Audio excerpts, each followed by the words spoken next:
Rundunar 'yan sanda ta ƙasa ce dai ta tabbatar da korar waɗannan 'yan sanda su uku, waɗanda suke bibiya da kuma kare lafiyar mawaƙin Dauda Kahutu Rarara, a cewar mai magana da yawun rundunar 'yan sandan na ƙasa CSP Olumiwa Adejobi. Wannan na zuwa ne bayan shari'a cikin gida da aka yi wa 'yan sandan su uku, waɗanda aka tuhuma da laifin harba bindiga babu laifin tsaye ballantana na zaune. Ya ci gaba da cewa hakan dai ta faru ne bayan da waɗannan 'yan sanda aka gano su a wani faifan bidiyo a ƙauyen Kahutu suna harba bindiga tsakanin mata da ƙananan yara, wanda a ce wasa abin takaici da damuwa ma har suna ƙyalƙyala dariya. Dalilin kenan da ya sanya aka yi musu ladabi zuwa birnin na Abuja, wanda kuma bayan gudanar da shari'ar ta cikin gida, babban sufeto janar na rundunar 'yan sandan ƙasar nan Usman Alƙali Baba ya amince da sallama sunan take. Ya ƙara da cewa ƙorafe-ƙorafen dai sun yawaita ne, kuma dama yadda yanayin aikin 'yan sanda ke tafiya ne aiki tare da al'umma, wanda kuma 'yan sandan da ke aiki a sashen ba da kariya ga manyan mutane na rundunar 'yan sanda da ke nan Kano. Daga ƙarshe dai an amince da korarsu nan take, biyo bayan katsahu da kuma rashin girmama ƙa'idojin aikin ɗan sandan da suka nuna. 'Yan sandan dai sun haɗar da Sufeto Ɗahir Sha'aibu, sai kuma Sajan Abdullahi Badamasi da kuma Sajan Isa Ɗanladi waɗanda ke bin mawaƙin Rarara. Da aka gano su a faifan bidiyon ran 7 ga wannan wata da muke ciki suna ta zindima harbi sama tsakanin mata da ƙananan yara.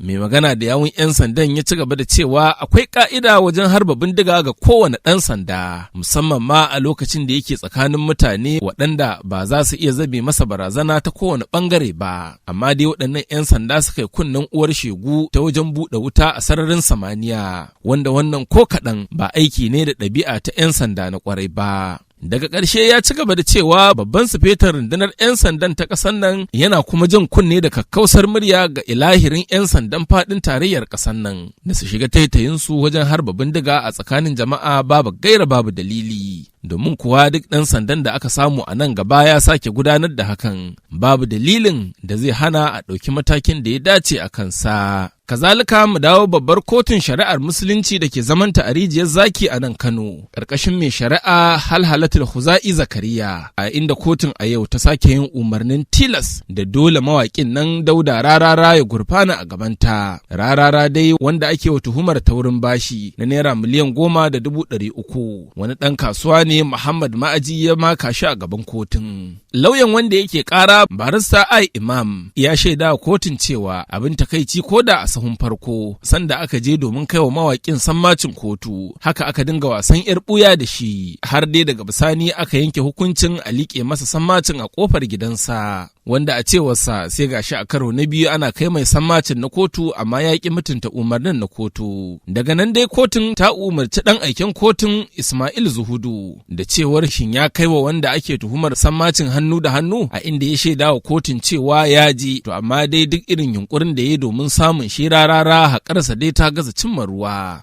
To amma dai daga bisani ya liƙe sammacin a ƙofar gidansa kamar yadda kotun ta bashi umarni. Daga bisani mai shari'a Halhalatul Huza'i Zakariya ya bayyana cewa kasancewar wannan shine karo na farko da mawaƙin ya ƙi zuwa kotu, ya sake ba da umarnin da a sake aike masa da takardar kira zuwa kotun. Bai ƙarar ya ci gaba da cewa ko da a baya ma lokacin da muka haɗu kai tsaye idan ya karɓo yoyi a hannuna yake biyan kuɗin, wasu lokutan ma ko ya aiko min da sunayen mutane cewa za su zo su karɓo yoyin kuma na ɗauka na basu, kasancewar da na bayar zai bani kuɗi na hannu da hannu. Mai ƙarar harwa yau ya ƙara da cewa a baya ma ba shi da shamaki da Dauda Rarara, domin kowane lokaci ya kira shi yana ɗaga wayarsa, amma daga baya sai ya daina ɗaga wayarsa kimanin shekara guda da watanni 3 kenan da suka gabata. Bayan ɗauke ƙafa da na yi na daina zuwa inda yake, sai ya zo har ofis ina ya ce gobe zai bani kuɗi na domin sun taru da yawa, sai dai har yanzu bai bayar ba, a cewar mai ƙara. Kuma ni ne nake sanya wa iyalansa da yaransa in social media katinsu na TV, data ta waya bisa alkawarin da muka yi da shi daga bisani zai biya. Lauyan wanda aka yi ƙara barista GA Badawi ya roƙi kotun da ta basu wata ranar domin nazari akan wannan ƙara.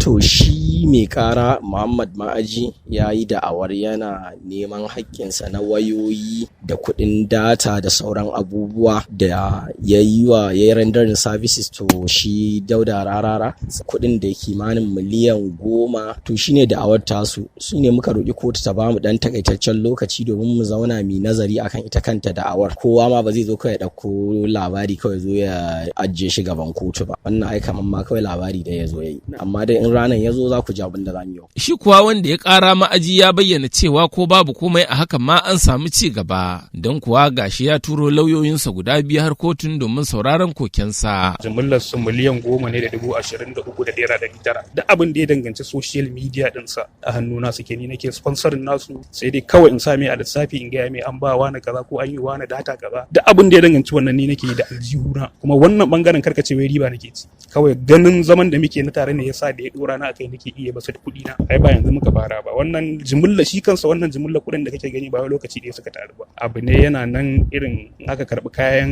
miliyan 1 yau, kafin ɗayan nan ta fito to an karɓi abin da ya haura miliyan 1 nan. Wannan shine daɗewar da muka yi muna zo.